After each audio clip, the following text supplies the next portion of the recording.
ધરતીનો દેવ છે। પછી ભલે એ કર્મથી ન હોય તો ચિંતા નહીં, પણ જન્મથી એ બ્રાહ્મણ છે ને બ્રાહ્મણનું કર્તવ્ય છે કે પોતે ધર્મ કર્મ સત્કર્મ યજ્ઞ કર્મ। આ કિરાત નામના નગરમાં એક આ બ્રાહ્મણ રહે છે જે અત્યંત જ્ઞાનની અંદર દુર્બળ છે, દરિદ્ર છે, એનામાં વધારે જ્ઞાન નથી। વર્ણ સ્નાન કર્મ જાણતો નથી, એ ધર્મ કર્મથી વિમુખ છે। ખરાબ વૃત્તિ વાળો આ બ્રાહ્મણ જેનું નામ છે બાપ દેવરાજ, દેવરાજ બ્રાહ્મણ કિરાત નામના નગરમાં રહે છે। પોતાના જીવનની અંદર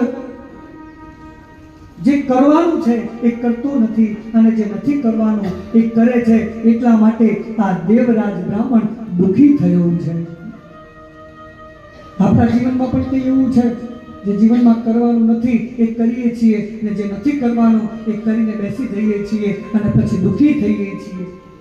આ દુઃખ આપણે જાતે ઉત્પન્ન કરીએ છીએ। બીજાનું સુખ જોઈને આ જીવનનો માનવ પોતાના ભીતર દુઃખી થાય છે। બીજાનું સુખ જોઈને આ માનવ દુઃખી થાય છે।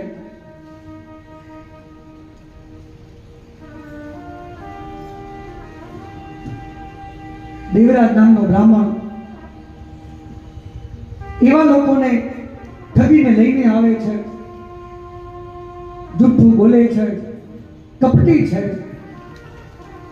પોતાના જીવનની અંદર આ દેવરાજ બ્રાહ્મણે કઈ સત્કર્મ કર્યું નથી,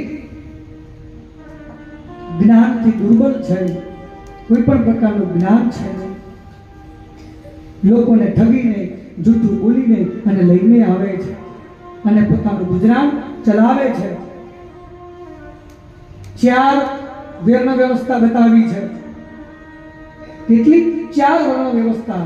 ક્ષત્રિય, બ્રાહ્મણ, વૈશ્ય અને શુદ્ર, જે ભગવાન નારાયણ અંશોજુ છે। ભગવાન જે નારાયણ છે એનું સ્વરૂપ છે। ક્ષત્રિય ભગવાનના જે મસ્તક સુધી જે હાથ છે એ ક્ષત્રિયનો ભાગ છે। બ્રાહ્મણસ્ય મુખમાસી, ભગવાન નારાયણના મુખમાંથી, બ્રહ્માજીના મુખમાંથી આ બ્રાહ્મણોનું અવતરણ થયું છે। બ્રાહ્મણો